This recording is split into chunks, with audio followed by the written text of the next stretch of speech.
आदरणीय मुख्य अतिथि और मेरे विद्यालय के प्रबंधक महोदय और मेरे प्यारे शिक्षक, जैसा कि आप मालूम है कि आज हम खुले की जन्म तिथि मना रहे हैं। मैं ज़्यादा नहीं कुछ कहूँगी और ना ही मैं ज़्यादा बोल पाती हूँ।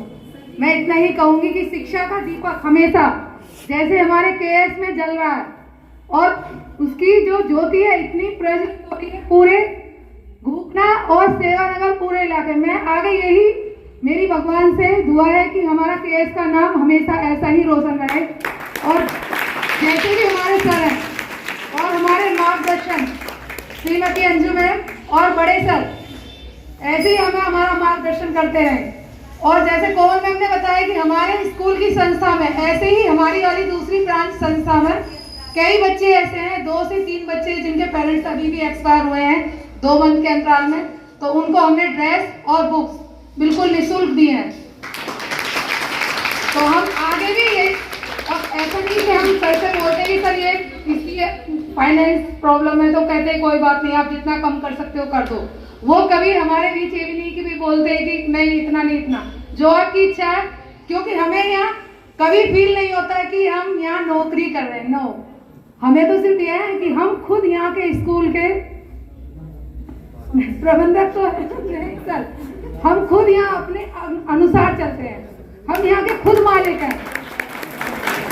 तो थैंक यू सर के लिए जो उन्होंने हमें अपना आत्मविश्वास बना रखा और आगे भी बना के रखें। Thank you sir. समय का अभाव है, हालांकि अपना नाम मैंने स्पीच में नहीं लिखवाया था, लेकिन 2 शब्द मैं जरूर बोलना चाहूंगी। हम स्कूलों में महापुरुषों की जयंतियां क्यों मनाते हैं?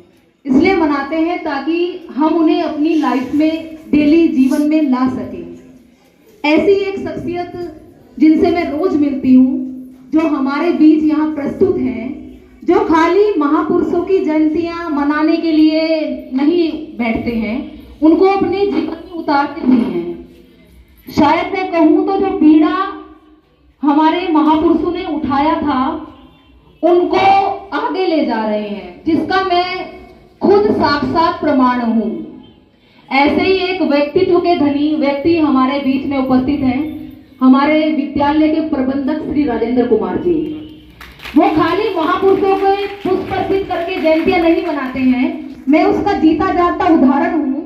अभी 2-3 महीने पहले की बात है, एक बच्ची के 4 बच्चे उनके यहाँ पढ़ते थे, उनके फादर की आकस्मिक डेथ हो गई। वो बेचारे इतने पुअर कंडीशन में थे, आके रोने लगी, नीचे बैठ गई फर्श पर कि मैडम मेरे बच्चों का नाम काट दीजिए, मैं पढ़ाने में समर्थ नहीं हूँ। 2 बेटियां 2 बेटे, हमारे सर अचानक आ जाते हैं। सर वो रोने लगी कि सर मेरी बच्चों की टीसी दे दीजिए, जितना हिसाब है वो अगर मेरे से बन पाए तो मैं दे दूंगी, तो नहीं तो मैं आप छोड़ दीजिए। सर ने कहा नहीं, पैसों के कारण मेरे द्वार से कोई शिक्षा से वंचित नहीं रहेगा। वो बच्चियां मुफ्त शिक्षा ले रही हैं, वो चारों बच्चे मेरे विद्यालय में आज भी पढ़ रहे हैं, और कोई भी पैसों के कारण, जबकि एक प्राइवेट संस्था है, सब कुछ पैसों से चलता है। हम सब भी अगर यहाँ खड़े हैं तो कहीं ना कहीं फाइनेंशियली हमारा मुद्दा है, उसके लिए आते हैं। लेकिन ऐसे निस्वार्थ प्रतिभा के धनी जिनसे मैं इतनी प्रभावित हूँ और प्रेरणा स्रोत भी होती हूँ कि आगे मैं भी कुछ ऐसा कर पाऊँ, सर जी से प्रेरणा लेकर, कि जिसमें निस्वार्थ बच्चों के लिए खाली नाम के लिए पोर्ट्रेट नहीं लगाते हैं, उसको अपने व्यक्तित्व में उतार रखा है। अभी कल ही मैंने बोलने लगा सर, एक रितिका नाम की हमारे यहाँ आया है, उनकी एक बहन है, वो शिक्षा से वंचित है।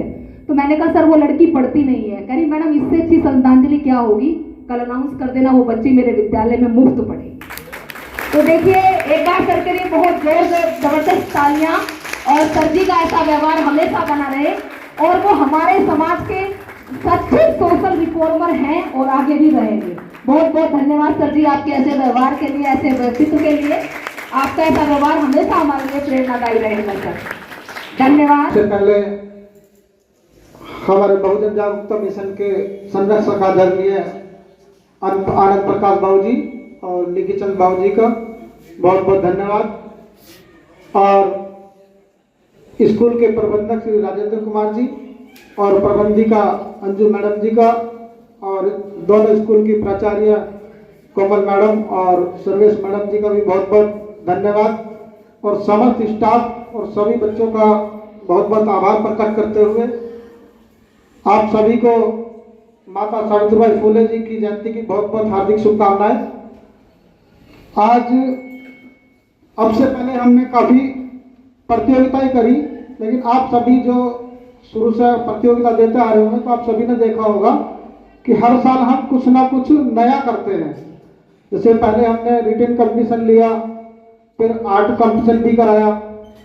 तो इस बार हमने सोचा कि हम कई बार प्रतियोगिता करा चुके हैं रिटन में, तो इस बार कुछ बच्चों को और टीचर्स को मौका दिया जाए कि उनके अंदर कितना टैलेंट है, वो कितना अपने महापुरुषों को पढ़ते हैं। तो बच्चों ने काफ़ी मेहनत की और बहुत अच्छी स्पीच बच्चों ने दी और टीचर्स ने भी काफ़ी अपना परफॉर्मेंस दिया। मैं सभी का बहुत बहुत धन्यवाद और आभार प्रकट करता हूँ। जैसे सावित्रीबाई फुले जी के बारे में काफ़ी बच्चों ने बहुत कुछ बताया, लेकिन उसके बीच में भी कुछ बातें जो छूट गई है, मैं 2-4 मेन पॉइंट्स उनके बारे में बताऊंगा। जब माता सावित्रीबाई फुले की ज्योतिबा फुले जी से शादी हुई तो सावित्रीबाई फुले अनपढ़ थी, वो पढ़ी लिखी नहीं थी। तो ज्योतिबा फुले ने सावित्रीबाई फुले जी को पढ़ाने का जब निश्चय लिया और सावित्रीबाई फुले ने भी कहा कि मैं पढ़ना चाहती हूँ, आप किसी भी तरह से मुझे पढ़ाइए। लेकिन जब ये बात उनके घर वालों को पता लगी तो ज्योतिबा फुले के सामने घर वालों ने कंडीशन रख दिया कि अगर आप सावित्रीबाई फुले को शिक्षा दोगे, क्योंकि उस समय समाज में महिलाओं को शिक्षा ग्रहण करने का अधिकार नहीं था, चाहे वो किसी भी समाज की थी, किसी एक समाज, चाहे वो स्वर्ण समाज की, किसी ब्राह्मण क्षत्रिय किसी भी समाज की थी, किसी भी महिला को उस समय शिक्षा ग्रहण करने का अधिकार नहीं था। तो उस समय क्योंकि माता सावित्रीबाई फुले और ज्योतिबा फुले वो संकल्प ले चुके थे कि हमें सावित्रीबाई फुले जी को एजुकेशन देनी है, शिक्षा लेनी है, तो उनके सामने 2 रास्ते था कि एक तो या तो आप शिक्षा ग्रहण करने, अगर इस घर में रहना है, और अगर इस घर में नहीं रहना, अगर आपको शिक्षा लेनी तो फिर आपको ये घर छोड़ना पड़ेगा। तो ज्योतिबा फुले और सावित्रीबाई फुले ने अपना घर छोड़ना स्वीकार कर लिया, लेकिन शिक्षा से वो कभी पीछे नहीं होती। और जब उन्होंने अपना घर छोड़ा तो उनके पास रहने के लिए कोई जगह नहीं थी। तो उस समय ज्योतिबा फुले के मित्र थे उस्मान से, तो उन्होंने अपने घर में रहने के लिए उन्हें आश्रय दिया। और जब ज्योतिबा फुले और माता सावित्री फुले ने एक अपना स्कूल खोला तो उस स्कूल के लिए भी जो जगह दी थी वो उस्मान शेख ने दी थी, और उनके साथ उनकी बहन थी फातिमा शेख। अगर हम सावित्रीबाई फुले जी की बात कर रहे हैं तो हम फातिमा शेख और उस्मान शेख का नाम लिए बिना नहीं रह सकते, क्योंकि उनके बिना इनकी कहानी अधूरी है। उनको शिक्षा के क्षेत्र में फातिमा शेख और उस्मान शेख का जो पहला विद्यालय खोलने के लिए उन्होंने जगह दी, घर में स्थान दिया, और जो सबसे पहला विद्यालय उन्होंने खोला वो 1 जनवरी 1848 में उन्होंने पहला विद्यालय पुणे के अंदर खोला। उसके बाद वो लगातार प्रयास करते रहे। 1853 तक उन्होंने 18 विद्यालय वो महिलाओं के लिए खोल चुके थे समाज में। अब सावित्रीबाई फुले जी ने शिक्षा के क्षेत्र में तो काम किया, उसके साथ साथ समानता के लिए सती प्रथा, विधवा पुनर्विवाह, जब इन सब चीजों के लिए भी सावित्रीबाई फुले जी ने काम किया। तो जब विधवा का उस समय क्या था कि अगर किसी औरत का पति मरता था तो उसको भी साथ में सती कर दिया जाता था। उसको विरोध करते हुए ज्योतिबा फुले और सावित्रीबाई फुले ने सत्यशोधक समाज की स्थापना करी, और उनका इस कुरीतियों का उन्होंने पुरजोर विरोध किया। और उनके खिलाफ जब उन्होंने इस चीज का विरोध किया तो उन्होंने सती, जैसे महिला को करने जा रहे थे तो उन्होंने उसको सती नहीं होने दिया, और उनके लिए उन्होंने एक विधवा आश्रम में खोला। और उसमें जितनी भी विधवाएं महिला थी जिनको घर से या तो उनको सती होना था, नहीं तो उनको घर से तिरस्कार कर दिया गया, तो तब उन सब महिलाओं के लिए उन्होंने आश्रय दिया। और जब कई महिला ऐसी थी जो मतलब विधवा हो गए लेकिन उनके साथ शारीरिक शोषण उनका किया गया, तो एक महिला थी जो विधवा थी और वो किसी दुराचारी के साथ उन्होंने शोषण किया, शारीरिक संबंध बनाया, और वो प्रेग्नेंट हो गई।